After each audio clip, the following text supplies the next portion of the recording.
Sabayan niyo po ako, tayo po ay mag-almusal. Kari nga pala po ang aking,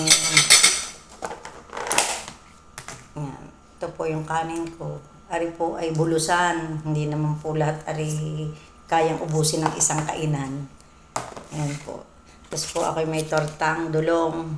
Ayan po. Tsaka po aring tulingan, sinaing, ang paborito ni Ate Pels. Hindi po pwedeng wala talagang isda ang Ate Pels at dahil ho, paborito talaga kahit anong isda. Basta sinaing at saka po ako may kape. Ay po.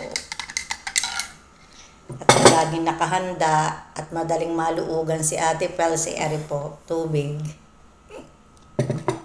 Tayo po'y kumain. Ayan po. May tutong pa po. Masarap po Ari may tutong. Ang kanin ko po ay bahaw. Hindi ko na po isinangag at ako'y hindi naman masyado sa sinangag. Ang aking si Benedict at si Faith, napakahilig ho sa sinangag. Ay ako hinarin sa trabaho, overtime po uli ako. Kaya po ako ay nagbaon na rin. Iniinit ko lang po yung kanin, hindi po ako nagsangag, hindi din po ako nagsaing at napakarami pong kanin sa sa rice cooker. Ay di akin pong iniinit na laang. Ay di yan po pagdating din sa trabaho, ay di lumamig na po. Sasabukan ko na laang po ng kape. Ayos na are, basta't may kape, isasabaw po sa kanin. Kayo ba po kinakain ng ganari? Pero napakasarap. Yan po. Ako po pa naglagay apaw. Ang tawag ako sa apaw ay yung madami. Ayaw ko pong kakauntian sabaw.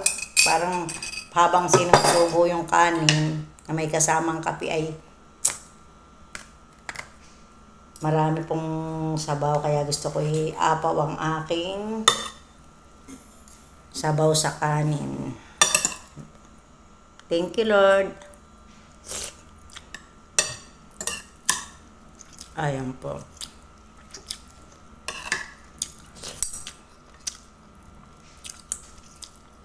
Mag-isa na naman po ako din sa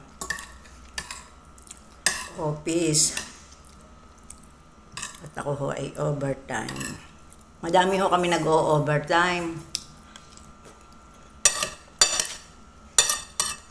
Kaya lang po kami po hiwa-hiwalay ng area.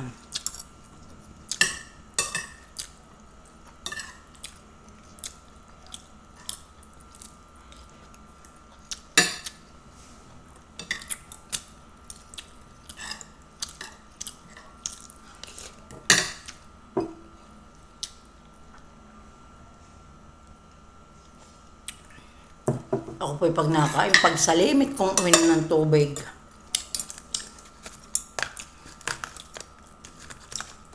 Kaunting subo, luog, nalulugan agad.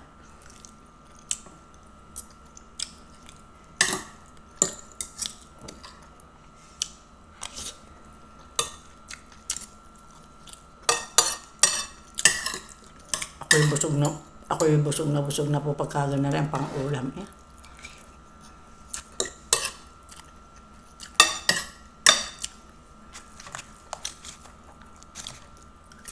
Ari po na dulong, binili ko na lang dun sa food court, din sa amin. Ang tawag ay food court. Marami po yung tindahan.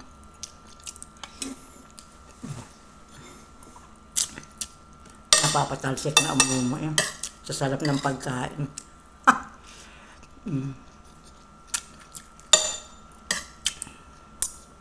Kahit po mag-isa ako nakain, pag gusto mo naman yung pang-ulam mo, ay maganang-magana na rin. Maganang-magana na.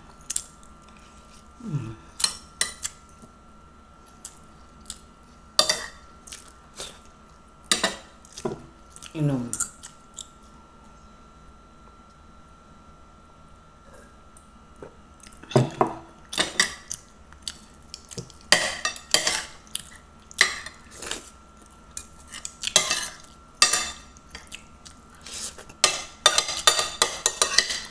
Ako hinakain muna sa umaga bago magtrabaho.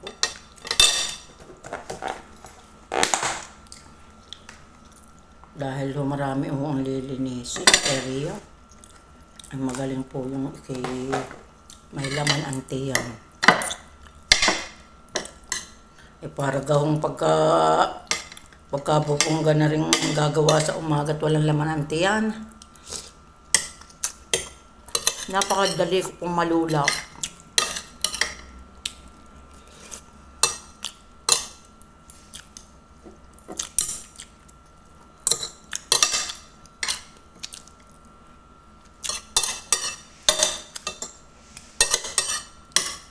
Sarap kumain pagka gano'n.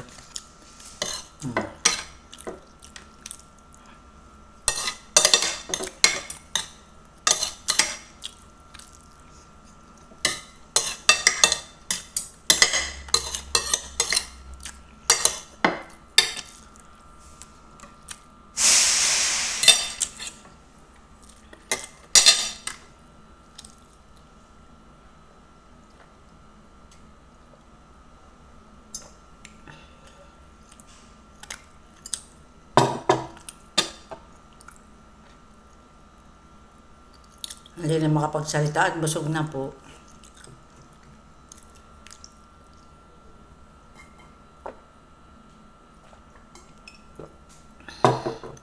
Ay, salamat po sa Diyos. Bye-bye po. God bless.